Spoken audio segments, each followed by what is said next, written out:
এই মাসের 25 তারিখে আমার এক্সের বিয়ে রয়েছে। না না, আপনাদেরকে নিমন্ত্রণ করছি না। আপনাদের কাজ হচ্ছে শুধু ওই বিয়ের দিনে, বিয়ের লগ্নের কিছুক্ষণ আগে আপনারা এতটাই বৃষ্টি ঘটাবেন যেন বর এবং বরের গাড়ি এই বর মণ্ডপ পর্যন্ত, মানে বিয়ের মণ্ডপ পর্যন্ত পৌঁছাতে তাদের যেন খুবই অসুবিধা হয় এবং কাদায় যেন পুরো মাখামাখি হয়ে যায়। ঠিক আছে, আমি পেমেন্ট করে দিচ্ছি আপনাকে। এ যেন ঠিক পাঁটার ইচ্ছায় দুর্গাপূজা, তাই মনে হচ্ছে না? কিন্তু সম্ভব, পাঁটার ইচ্ছায়ও এখন দুর্গাপুজো হচ্ছে। অর্থাৎ মানুষ চাইলে প্রকৃতিকে কন্ট্রোল করতে পারছে।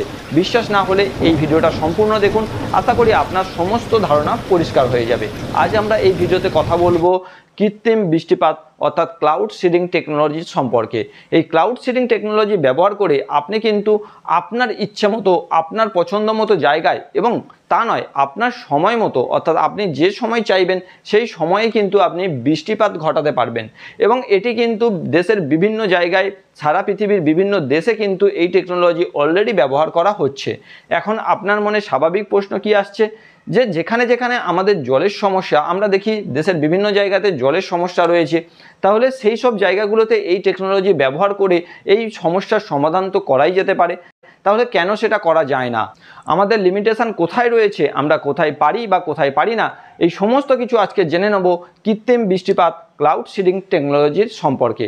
তো শুরুতেই বলা যাক, যদি আমরা এই টেকনোলজির সম্পর্কে বিস্তারিত জানতে হয় আমাদেরকে ফিরে যেতে হবে ছোটোবেলাতে, যেখানে আমাদেরকে শেখানো হয়েছিল জল। এই জলের কিন্তু 3টি স্টেজ রয়েছে। একটা হচ্ছে সলিড অর্থাৎ বরফ, এবং আর একটা হচ্ছে লিকুইড যেটা জল, এবং আরও একটা হচ্ছে বাষ্প অর্থাৎ গ্যাস। এই 3টে স্টেজ, একটা স্টেজ থেকে অন্য স্টেজে যাওয়ার জন্য যখন কোনো প্রক্রিয়াকে অবলম্বন করা হয়, সেই প্রক্রিয়ার একটা করে নাম দেওয়া হয়েছে। যেমন বলা যেতে পারে, বরফ থেকে যখন জল হচ্ছে তখন সেটিকে বলা হচ্ছে মেল্টিং, অর্থাৎ বরফ গলে মেল্ট হয়ে জল তৈরি হচ্ছে। এবং জল থেকে যখন বাষ্প হচ্ছে তখন বলা হচ্ছে ইভাপোরেশন, সেখানে জল বাষ্পভূত হচ্ছে। এবং এই যে বাষ্প, সেখান থেকে যখন আবার ব্যাকে ফিরে জলে পরিণত হচ্ছে তখন সেই প্রক্রিয়ার নাম দেওয়া হচ্ছে কনডেনসেশন। স্বাভাবিক এবং সাধারণভাবেই কিন্তু এই কনডেনসেশন প্রক্রিয়ার মাধ্যমেই কিন্তু বৃষ্টিপাত ঘটে। এই কনডেনসেশন প্রক্রিয়াটি সম্পন্ন হওয়ার জন্য আরও একটি মূল বিষয় দায়ী রয়েছে, তা হচ্ছে টেম্পারেচার। টেম্পারেচারের উপরে এই কনডেনসেশন প্রক্রিয়া অনেকটা নির্ভর করে।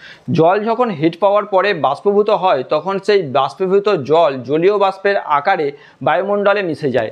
এখন এই বায়ুমণ্ডল যত উপরের দিকে যাওয়া যাবে তত কিন্তু ঠান্ডা, অর্থাৎ পাহাড়ের উপরের দিকে গেলে কিন্তু আমরা এই কারণেই বেশি ঠান্ডা অনুভব করি। সমুদ্রপৃষ্ঠ থেকে যত উপরের দিকে এই জলীয় বাষ্পের পরিমাণ বেড়ে যাবে সেই জায়গাতে কিন্তু ধীরে ধীরে কনডেনসেশন প্রক্রিয়া চালু হয়ে যাবে, এবং এই কনডেনসেশন প্রক্রিয়ায় কিন্তু জলীয় বাষ্পকে ছোট ছোট বিন্দু বিন্দু জলকণায় পরিণত করবে। এই ছোট ছোট বিন্দু বিন্দু জলকণায় আকাশে ভেসে বেড়ায় এবং সেগুলোকে আমরা মেঘ বলে জানি। এখন এই মেঘ থেকেই কিন্তু স্বাভাবিকভাবে বৃষ্টিপাত ঘটে, কিন্তু তার প্রক্রিয়াটা কিন্তু সম্পূর্ণ প্রাকৃতিক, অর্থাৎ এই কনডেনসেশন প্রক্রিয়াটা কিন্তু সম্ভব হয় প্রাকৃতিকভাবে। সেটা কিন্তু তার প্রকৃতির নিয়মে যখন হবে তখন হবে বৃষ্টিপাত। যেখানে কনডেনসেশনটা তাড়াতাড়ি হবে, দ্রুত হবে, স্বাভাবিক কারণে, সেখানেই কিন্তু বৃষ্টিপাত ঘটবে।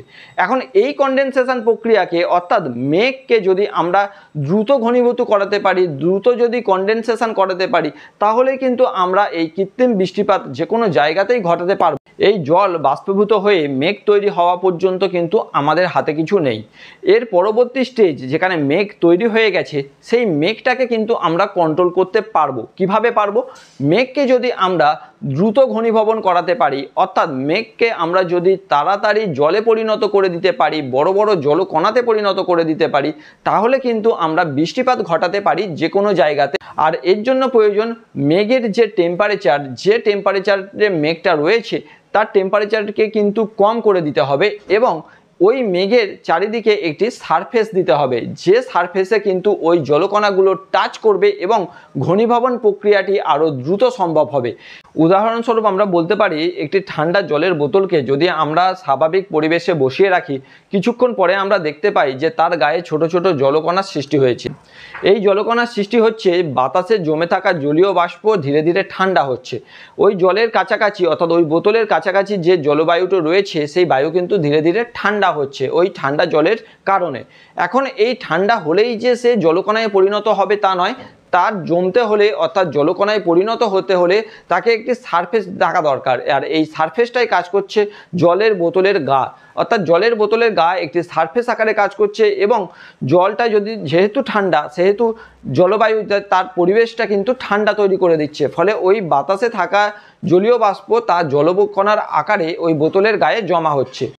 আমেরিকান বিজ্ঞানী ডক্টর ভিনসেন্ট সাফার্ড তিনি এয়ারক্রাফট আইসিংয়ের উপরে রিসার্চ করছিলেন। এই রিসার্চ করার সময় তিনি তার নিজের অজান্তেই তিনি যখন তার বক্স থেকে ছোট্ট একটি যন্ত্রাংশ বের করতে গেলেন, তার প্রশ্বাস ওই বক্সের মধ্যে গেল এবং এই প্রশ্বাসের সাথেই তিনি খেয়াল করলেন ধোঁয়া আকারের কিছু যেন তিনি বক্সের মধ্যে ছাড়লেন। ঠিক যেমনটা আমরা শীতকালের সময় সকালবেলাতে কারোর সাথে কথা বলতে গেলে দেখি যেন আমরা মুখ থেকে ধোঁয়া ছাড়ছি বা মুখের মধ্যে দিয়ে যেন ধোঁয়া বের হচ্ছে। এই জিনিসটা ছোটোবেলাতে আমরা যতটা উপভোগ করেছি ঠিক সেই রকমই তিনি সেই সময় সেটিকে উপভোগ করেন এবং আরও কয়েকবার সেটাকে করেন। তারপরেই তার মনে হয় যে এই প্রসেসটা কিভাবে আমরা আমাদের মানব সমাজে মানব কল্যাণে এটি ব্যবহার করতে পারি এবং সেটার ব্যাপারে তিনি আরও একটু রিসার্চ চালান, যেখান থেকে এই টেকনোলজির উদ্ভাবন হয় এবং ক্লাউড সিডিং টেকনোলজি তিনি আবিষ্কার করে ফেলেন। এবং মানব সমাজের উপকারের উদ্দেশ্যে তিনি 13ই নভেম্বর 1946 সালে নিউ ইয়র্ক থেকে একটি প্লেনে করে 25 কেজির মতো ড্রাই আইস নিয়ে মাউন্ট গ্রেগাল পাহাড়ের উপরে মেঘের উপর তা ছড়িয়ে দেন এবং তার রেজাল্ট যা তিনি দেখেন তা তিনি মুগ্ধ হয়ে যান। তিনি দেখেন সারা পাহাড় জুড়ে কিছুক্ষণের মধ্যে বৃষ্টিপাত শুরু হয়ে গেছে এবং এখান থেকেই আবিষ্কার হয় এই ক্লাউড সিডিং টেকনোলজির। বর্তমান দিনে ডাই আইস অর্থাৎ solid form of carbon dioxide ছাড়াও সিলভার আয়োডাইড এবং সোডিয়াম ক্লোরাইড ব্যবহার করা হয় এই ঘনীভবন প্রক্রিয়ার জন্য। সিলভার আয়োডাইড ওয়াটারের খুব ভালো অ্যাবজর্ভার, ফলে এটি ব্যবহারে অতি দ্রুত ঘনীভবন সম্ভব হয়। ভারত, বাংলাদেশ সহ বিশ্বের সমস্ত উন্নত দেশই এখন এই টেকনোলজির ব্যবহার করছে। কিন্তু এই ব্যাপারটাও আমাদের মাথায় রাখতে হবে, যেখানে প্রাকৃতিক উপায়ে মেঘ তৈরি হয়েছে শুধুমাত্র সেই জায়গাতেই আমরা এই কৃত্রিম উপায়ে বৃষ্টিপাত ঘটাতে পারবো। অর্থাৎ আমরা কৃত্রিম উপায়ে মেঘ তৈরি করতে পারবো না, শুধুমাত্র কৃত্রিম উপায়ে আমরা মেঘ থেকে হওয়া বৃষ্টিপাতের সময়কে কিছুটা আগিয়ে আনতে পারি। এই টেকনোলজির ব্যবহারে যেমন মানুষের জীবনে উপকার আসতে পারে, তেমন এই টেকনোলজির বহুল ব্যবহারের ফল কী হতে পারে তা আমরা কিছুদিন আগে মরুর দেশ দুবাইয়ের উপরে প্রচুর বৃষ্টিপাতের ফলে যে বন্যার সৃষ্টি হয়েছে এবং মানব জীবনে যে অসুবিধার সৃষ্টি হয়েছে তা আমরা নিজের চোখেই দেখেছি।